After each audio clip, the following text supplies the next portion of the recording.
आज ही Doubtnut app download करें। Doubtnut पर होगा अब आपके सभी मैथ्स, केमिस्ट्री, फिजिक्स और बायोलॉजी डाउट्स का सफाया। बस अपने क्वेश्चन की फोटो खींचो, उसे क्रॉप करो और तुरंत वीडियो सोल्यूशन पाओ। Download now. इस क्वेश्चन हमें गिवन है कि दो मेटल आयन है M1 एंड M2। तो M1 और M2 को हम Q एंड R से रिएक्ट करवाते हैं, तो हमें दो डिफरेंट जो हमें ज्योमेट्रीज मिलती हैं वो हम देखेंगे आगे।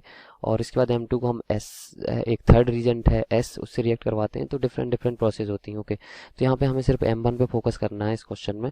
तो हमें बताना है कि M1 से जब Q and R Regents react करेंगे तो वो एक रेक्टेंगल ज्योमेट्री दे रहा है और एक स्क्वायर प्लेनर ज्योमेट्री दे रहा है, तो कौन से हो सकते हैं। ओके, ये बताना है हमें। तो aqueous solution of the metal ion M1 reacts separately with the reagent Q and R axis to give the tetrahedral square complexes। Okay, तो फिर देख लेते हैं। तो यहाँ पे हमारे पास कौन सा है, M1 है। जब M1 हमारा किससे रिएक्ट करता है, Q से रिएक्ट करता है, और सेकंड कंडीशन R से रिएक्ट करता है। Q से रिएक्ट करता है तो टेट्राहेड्रल ज्योमेट्री देता है, टेट्राहेड्रल। और टेट्राहेड्रल ज्योमेट्री कब आती है, किस हाइब्रिडाइजेशन में आती है, जब हमारी क्या होगी, sp3 होगा। ओके, तो sp3 हाइब्रिडाइजेशन होगी तब हमारा जो ज्योमेट्री निकल के आएगी वो sp3 होगी। और जब R रीजेंट से रिएक्ट करता है तो ये हमारा स्क्वायर प्लेनर देता है। Okay, square planar. तो अगर स्क्वायर प्लेनर हमारा स्ट्रक्चर आ रहा है, इसका मतलब ज्योमेट्री कैसी होनी चाहिए, DSP2। तो इस टाइप की ज्योमेट्री होना चाहिए, DSP2 टाइप की। तो बेसिकली जब हमारी sp3 हाइब्रिडाइजेशन स्टेट होगी तो कौन कौन से ऑर्बिटल हमारे हाई पार्टिसिपेट करेंगे हाइब्रिडाइजेशन में, आउटर ऑर्बिटल पार्टिसिपेट करेंगे, मतलब 4s और 3p, 4p। ओके, तो 4s एंड 4p हमारे क्या ऑर्बिटल पार्टिसिपेट करेंगे हाइब्रिडाइजेशन में, और जो d ऑर्बिटल होगा वो पार्टिसिपेट नहीं करेगा। इसका मतलब d ऑर्बिटल में इलेक्ट्रॉन्स प्रेजेंट हैं। ओके, ये 3d ऑर्बिटल पार्टिसिपेट नहीं कर रहा है हाइब्रिडाइजेशन में, सिर्फ हमारा ये दोनों ही कर रहा है। और सेकेंड केस में क्या हो रहा है, DSP2, मतलब कि जो d ऑर्बिटल का एक ऑर्बिटल तो पार्टिसिपेट कर रहा है और एक हमारा s कर रहा है और दो हमारे p के कर रहा है। मतलब यहाँ पे अगर हम इनको डिफरेंट कलर में दिखाएं तो यहाँ पे हमारा कौन सा s और 3p। ओके, और यहाँ पे हमारा एक d, एक s और दो हमारे क्या हैं, p।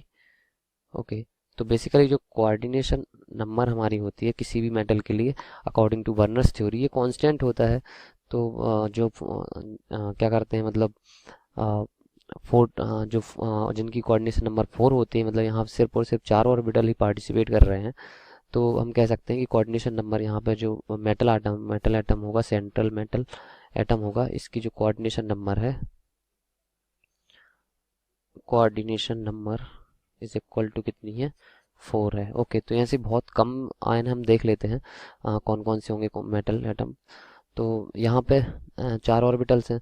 तो इस केस में यहाँ पे मतलब ये है कि यहाँ पे प्लेस अवेलेबल है, लेकिन जो हम रीजेंट यूज़ कर रहे हैं, रीजेंट क्यू यूज़ कर रहे हैं, ये इतना स्ट्रॉन्ग नहीं है कि इनकी पेयरिंग करवा सके और इलेक्ट्रॉन्स को अंदर ढकेल सके, सो दैट कि यहाँ पे क्या होना चाहिए, डी ऑर्बिटल वेकेंट हो जाए। लेकिन यहाँ पे जो आर रीजेंट यूज़ हो रहा है, ये क्या कर रहा है, पेयरिंग करवा दे रहा है। इसका मतलब ये आर जो हमारा कौन है, स्ट्रॉन्ग लिगेंड है।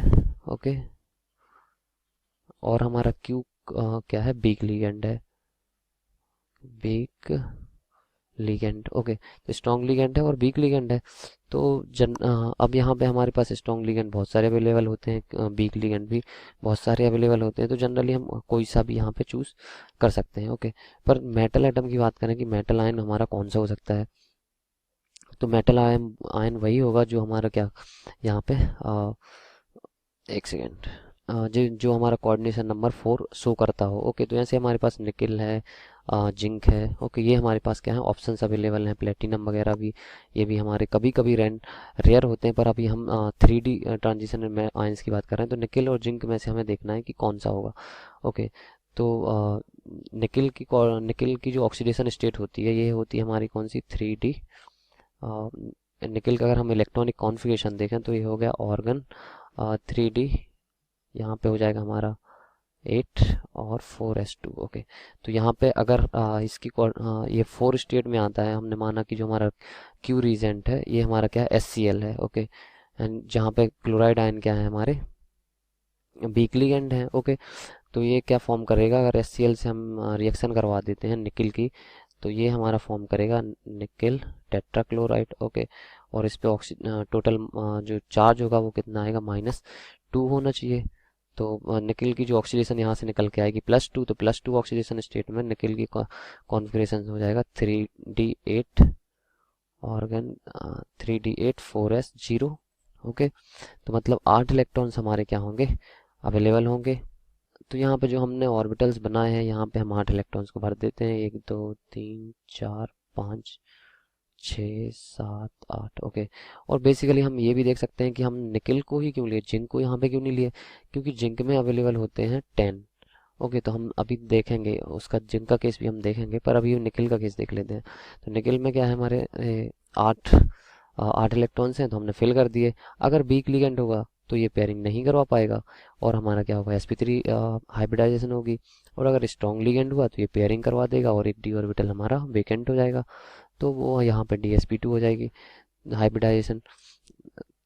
तो यहाँ से हम कह सकते हैं कि जो हमारा M1 है, M1 मेटल आयन है, ये हमारा क्या है, Ni2+। ओके, और जो हमारे Q है, Q हो जाएगा वीक लिगेंड HCl, और हमारा R क्या हो जाएगा, स्ट्रॉन्ग लिगेंड ले लेते हैं कोई सा HCN। ओके, तो हमारा Q क्या है, HCl, और R है हमारा HCN। ओके, या फिर HCN उतना स्टेबल नहीं होता है, तो यहाँ पे हम ले सकते हैं जो जल्दी से ब्रेक हो सके, KCN। ओके, यहाँ पे हमारा मोस्ट प्रेफरेबल KCN हो जाएगा और Q हो जाएगा हमारा HCl। ओके, क्लास 6 से 12 से लेके नीट, IIT, जेई मेंस और एडवांस के लेवल तक 10 मिलियन से ज्यादा स्टूडेंट्स का भरोसा। आज ही डाउनलोड करें डाउटनेट ऐप या व्हाट्सएप कीजिए अपने डाउट्स 8400 400 400 पर।